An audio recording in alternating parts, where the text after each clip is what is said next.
कोई भी इस धर्म में चलने वाले को परास्त नहीं कर सकता। ये बात ध्यान से समझ लीजिए। जैसे कोई बहुत बड़ा तांत्रिक है और वो भूतों को वश में करने वाला है और तुम्हारे ऊपर भूत लगा दे, तंत्र के द्वारा मारण मूठ या कोई शाप या किसी तरह का अमंगल, ध्यान दीजिए, ये इस धर्म की बड़ी महिमा है। यदि आप भगवद आश्रित हैं, नाम जप कर रहे हैं, तो ना माया का कपट चलेगा, ना किसी का तंत्र तुम्हारे ऊपर चलेगा, ना किसी का कोई मारण मंत्र चलेगा, ना कोई भूतावेश तुम पर आविष्टित कर सकता है, ना किसी भी तरह की कोई विष आदि की। यदि आप सच्चे हृदय से भगवान की शरण में हो तो तुम्हारे ऊपर विष का भी प्रभाव खवाया जाएगा। विष वो हो जाएगा स्वास्थ्य वर्धक अमृत। गरल सुधा, गोस्वामी जी कह रहे, रिपु करहि मिताई, गोपद सिंधु अनल शीतलाई। जो भगवान का आश्रित जन होता है उसको विष भी अमृत हो जाता है। अगर उससे दुश्मनी करेगा ना कोई और उसका बुरा चाहेगा, वो जितना कुप्रचार करेगा, निंदा करेगा, उतने उसका यश बढ़ेगा। अगर वो आग लगा देगा तो उसके शरीर में चंदन से भी बढ़कर शीतलता का काम आग करेगी। जो भगवद आश्रित है, श्री हरिराम व्यास जी ने भी प्यारी जू के चरणों के आश्रित जनों को पुष्ट करने के लिए बताया कि राधा प्यारी के चरणार बिंद शीतल सुखदाई, कोटि चंद मंद करत नख बिदु जुन्हाई। श्री राधा प्यारी के चरणार बिंद शीतल सुखदाई। शाप ताप रोग शोक दारुण दुख आरी, लाल इष्ट दुष्ट दलन कुंज भवन चारी। हमारी गोरी भोरी प्रियाजू के गोरे चरणारविंद का जिसने आश्रय ले लिया है, शरणागति ले ली है और राधा राधा नाम जप करता है, तो किसी भी ऋषि का साप उस पे लागू नहीं होगा। हरिराम व्यास जी कह रहे ये विशाखा सखी के अवतार है, कह रहे शाप कोई लागू नहीं होगा उसके ऊपर। ताप दैविक भौतिक ताप उसका स्पर्श नहीं कर सकता। कोई भी पाप उसे अपने अधीन नहीं कर सकता। किसी का भी तंत्र मंत्र उसके ऊपर लागू नहीं हो सकता, क्योंकि ये चरणारविंद लालजू के भी इष्ट है और ये चरणारविंद दुष्टों की दुष्टता का दलन करने वाले और हृदय में प्रेम प्रकाशित करने वाले हैं। कोई भी भयानक से भयानक रोग तुम्हारे शरीर पर हो सकता है, पर वो तुम्हें अधीन नहीं कर पाएगा। शाप ताप रोग शोक, बड़ी से बड़ी हानि होने पर भी तुम्हें शोक स्पर्श नहीं करेगा। प्यारी जू के चरणों का जिसने आश्रय ले लिया, ये ऐसा परम धर्म है कि इसके आश्रित को कोई भी तंत्र मंत्र मूठ मारण भूत प्रेत पिशाच पिशाचनी कोई भी नहीं स्पर्श नहीं कर सकता। ध्यान रखना। हाँ, अपना कल्याण कराने के लिए सामने आ सकता है, क्योंकि नाम जापक ही सबके कल्याण का सामर्थ्य भाव रख सकता है। जो निरंतर नाम जप करता है उसमें सब सामर्थ्य आ जाती है। एक बार भाई जी श्री हनुमान प्रसाद पोद्दार जी समुद्र के किनारे बैठे नाम जप कर रहे थे, तो देखा एक सफेद पोशाक पहने हुए, बाग बांधे हुए पारसी वेशभूषा में सामने खड़े हैं। भाई जी ने सदाचार के कारण कहा, बाबूजी क्यों खड़े हो, बैठ जाइए। तो उनका आप बोले तो मेरे में सामर्थ्य है आपसे बात करने की, डरना नहीं आप। भाई जी ने कहा, मैं क्यों डरूंगा, आप कोई भयावह थोड़ी लग रहे हैं। बोले लग नहीं रहा, लेकिन भयावह हूं, मैं प्रेत हूं। कोई बात जो भगवत भजन में ये सब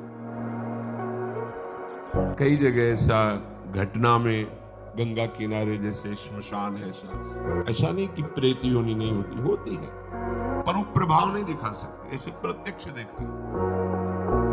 भाई जी ने कहा कि तो आप हमारे पास क्यों आए हो? बोले अपना उद्धार कराने के लिए।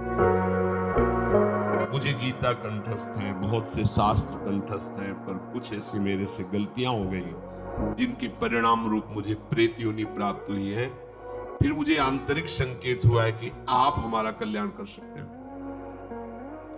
भाई जी ने कहा तो बड़े आश्चर्य की बात है कि आपको गीता कंठस्थ है और फिर आप प्रेत योनि में, गीता के एक श्लोक बोल दे तो प्रेत तो मुक्त हो जाता है। बोले मुझे से कुछ ऐसे भयानक अपराध हो गए, जैसे गुरुद्रोह है, वैष्णव अपराध, ये बड़े भयानक अपराध होते हैं। जब किसी का पतन होना होता है तो माया यही खेल खिलवाती है, क्योंकि और सब पाप है वो दरस परस अगनाश, गुरुजनों के संतों के दर्शनों से ही नष्ट हो जाते हैं। लेकिन संत द्रोह, नाम जापक, वैष्णव द्रोह, गुरु अवज्ञा, गुरुद्रोह, ये भयानक अपराध होते हैं, इनसे दुर्गति हो जाती है।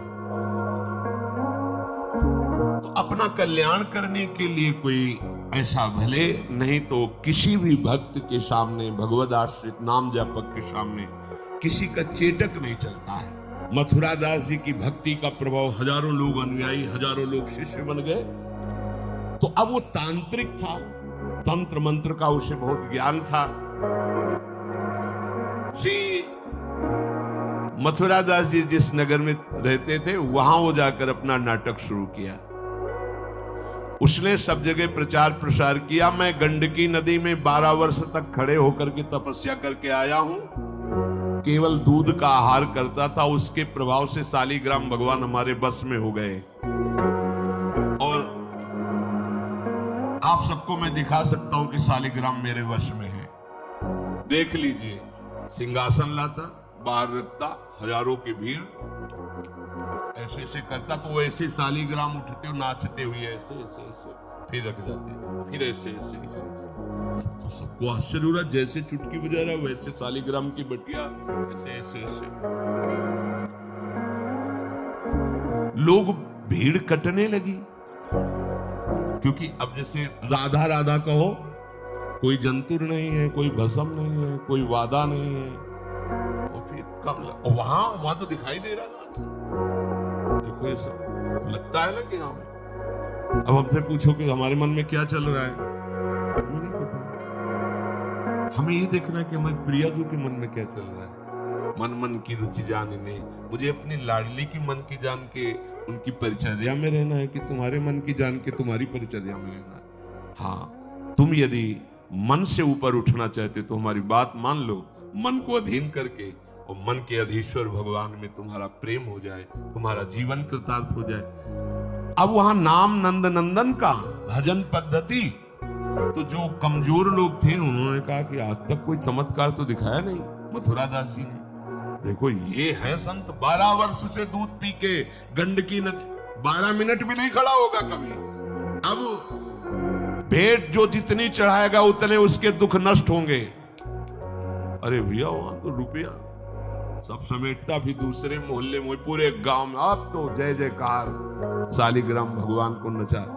कोई सेवा की सामग्री लेने गए थे मथुरा दास जी की श्रीअंग सेवा में जो रहते थे संत जन, उन्होंने देखा, वो आए, बोले महाराज एक बड़ा चमत्कारी महात्मा आया, वो कह रहा 12 वर्ष से हम दूध पीकर गंडकी नदी में, वो ऐसे ऐसे करता है। तो बोले भैया भक्त तो हो ही नहीं सकता, भक्त भला भगवान को अपना प्रदर्शन क्यों बनाएगा, और उसके बदले में भेंट लेकर के, ये तो नाटक है भैया। वो देखे भी नहीं थे, बोले ये तो नाटक है, कोई संत ऐसा नहीं कर सकता, कोई भक्त ऐसा, कोई संप्रदायाचार्य से दीक्षित वैष्णव मार्ग में चलने वाला, ये तो अपराध है। तो उनका महाराज जी तो हजारों लोग वहां प्रभावित हुए, अच्छा है भगवान उस रूप में। बोले नहीं महाराज, फिर सत्य मार्ग के प्रकाशित करने के लिए आप यहाँ विराजमान, अगर उसका कपट पाखंड चला तो हजारों लोग धोखे में हो जाएंगे, चलो आप एक बार उसके सामने। तो उनका कि यदि हम उसके सामने गए तो उसका सब ये दुकान बंद हो जाएगा। बोले महाराज जी आप जरूर चलो, क्योंकि आपके चलने से यदि लोगों की श्रद्धा भगवान में वास्तविक लगे तो आप भी तो यही चाहने के लिए यहाँ गांव में वास कर रहे हो। उनको बड़ा दुख हुआ कि एक तो उसको दुख होगा, उसका नाटक बंद होगा, दूसरा कि वो जान क्यों नहीं रहा है जिन भगवान को तुम नचा रहे हो, अगर वास्तविक उनके तुम सेवक बन जाओ तो तुम्हें सब कुछ प्राप्त हो जाएगा। शालिग्राम भगवान श्री हरि ही है, कोई और नहीं है। पर बहुत जब उन्होंने कहा तो कहा चलो अच्छा तो पाए परि गए लेके जाए ढिग ठाढ़े भये, चाहत फिरायो पे न फिरे सोच पर्यो है। जान गयो आप कछु याही को प्रताप ये पे, मारो करि जाप यो विचार मन धर्यो है। मुठी ले चलाई भक्ति तेज आगे आई नाही, वाही लपटाई भयो ऐसो मानो मर्यो है। हुए करि दयाल जा जीवायो समझायो, प्रीति पंथ दर्शायो ही भायो शिष्य कर्यो है। सभी शिष्यों ने चरण पकड़ करके मथुरा दास जी को मनाया कि आप वहां चले। तो आप गए सादेवस्त सहज स्वरूप साधु का, जाके भीड़ भी इनके साथ है कि भाई मथुरा उनका भी प्रभाव था, तो बहुत सी भीड़ साथ गई। जाकर के गांव वालों ने कहा कि भैया वो आप जो स्वामी जी दिखाते थे शालिग्राम भगवान का चमत्कार वो दिखाइए, हमारे गुरु जी आए हुए हैं। ये तो उसने जाना था कि महिमावान है तभी तो वो आया था, पर उसको ये पता नहीं था कि हमारा प्रोग्राम इनके सामने नहीं चल पाएगा, क्योंकि भगवान नाम जापक के आगे कोई तंत्र मंत्र, कोई शाप आप ताप, ये सब वास्तविक जो भगवत मार्ग में है। अब उसने निकाला सिंहासन और पूरा सब, शालिग्राम जी को केवल चुटकी ही बज रही थी, शालिग्राम भगवान वहीं बैठे थे। हर प्रयास कर लिया, कोई चमत्कार नहीं। लोगों ने कहा कि दिखाओ ना, अब ये हमारे गुरुजी हैं, गांव में रहते हैं। अब भक्त की निष्ठा के सामने भगवान को भी छोटा बनना पड़ता है। इतने महान भगवान भक्त बलि जी के सामने बामन बन के भीख मांगने के लिए गए। भक्ति निष्ठा जीत सकते थे, आज्ञा दे सकते थे, ना आज्ञा दी और ना विजय प्राप्ति की, भिक्षा में मांग करके दिया। माता दी थी आपकी चाह है कि राज्य पर देवराज को मिले, आपकी आराधना से मैं जाऊंगा, पर वो मेरा भक्त है, ना युद्ध करूंगा ना आज्ञा दूंगा, पर मांग के लाऊंगा। भगवान भिक्षुक बन के गए। भक्त के आगे नौटंकी नाटक कहां चल सकता है? अरे जुगनू तब तक चमकती रहे जब तक सूर्य प्रकट नहीं होता। सूर्य प्रकट हुआ तो लाखों जुगनुओं का कोई मतलब नहीं रह जाता। नौटंकी नाटक, ये साधुता का भेष धर के कितने दिन चलेगा? जिस दिन पोल खुलेगी ना, उस दिन सब नष्ट हो जाएगा, सब नष्ट हो जाएगा। लोग परलोक तो पहले ही नष्ट हो चुका था। पाखंड न करे। हम कह रहे तुम्हें धन चाहिए, तुम्हें सम्मान चाहिए, राम राम भजो, कृष्ण कृष्ण भजो, हरि हरि भजो, विश्व नमन करेगा, ईमानदारी से भजो। हमने ऐसे संत भगवान देखे, ककारा नहीं पड़े, कुछ नहीं जानते, बस एक ओम, दुई ओम, तीन ओम, चार ओम ऐसे जपते, और लोग न्यौछावर थे, सीधे सरल ओम राम राम कृष्ण कृष्ण साफ सुन। कबीर दास जी जैसे वहां पर राम राम राम राम। श्री स्वामी सत्संगानंद जी महाराज बक्सर, बस इतने। जब कोई बेटा राम राम ऐसे लगते थे कि इनको पी जाए, अपने हृदय में रख ले, इतने दुलारे वयोवृद्ध थे। ऐसा सुंदर रूप, ऐसी कोमलता, ऐसा आकर्षण, राम राम राम। अरे प्रभु के नाम में क्या नाटक करने की जरूरत क्या? पाखंड कर। प्रभु महालक्ष्मी पति हो, तुम्हें लक्ष्मी ही चाहिए तो वो सब दे देंगे। काहे को नाटक करें? काहे को किसी को भ्रम में डाले? तुम भ्रम में हो, दूसरे अरे भैया तुम राम राम जपो, कृष्ण कृष्ण जपो, तुम्हारा मंगल इसी, बस इसी में मंगल होगा, दूसरा मंगल कर ही नहीं सकता। अब उनके प्रभाव से उनका कुछ नहीं हुआ। अब तो लोग कहने लगे दिखाओ ना, इसका मतलब तुम नाटक कर रहे थे। अब सबके सामने उसका मान नष्ट हुआ, उसका सब तंत्र बेकार हो गया। कुछ लोगों ने कहा पकड़ो और मारो इसको, पीटो, बहुत नाटक करके रुपया कमा लिया, सब छीन लो, धन छीन लो। किसी ने कहा मार पीट के इससे न्यायाधीश के पुलिस डिपार्टमेंट दो। ये मथुरा दास जी ने सबसे कहा देखो अगर हमको लाए हो तो हमारे बात, इनको किसी भी तरह के कष्ट नहीं। कोई भी बंधन नहीं। और उनसे कहा भैया आप जिसका नाटक कर रहे हो ना, अगर सत्यता से इसे मान लो तो जिन लोगों ने रुपये चढ़ाए ये बहुत थोड़े हैं, वो तुम्हें निहाल कर देगा। सत्यता से भजन करो, ये काहे को नाटक करते। इतना कह के वो चले गए, पर उसको समझ में नहीं आया। उसने कहा अच्छा तुम अपनी दिखा दी, अब मेरी देखना। सबके बीच में कहा तुमने अपनी दिखा दी, अब मेरी।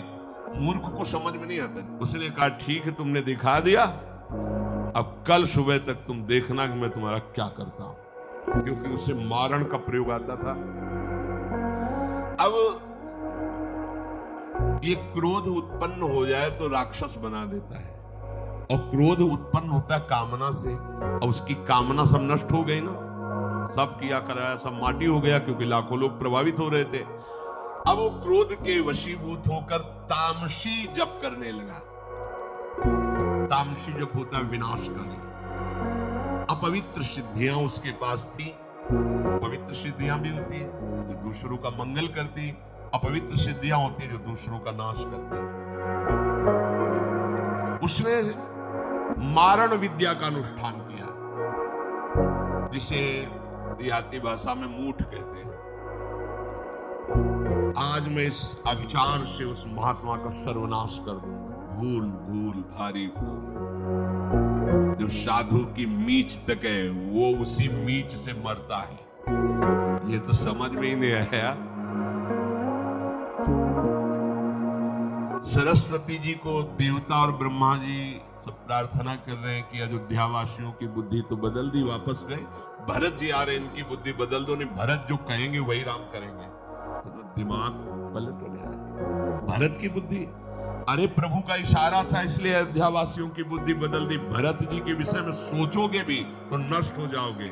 महाप्रेमी भरत के विषय में सोचना ही तुम्हारे लिए अमंगल हो जाएगा। और हम क्या, करोड़ों सरस्वती भी हो तो भरत की भाव भरी भक्ति में बाधा नहीं पहुंचा सकती।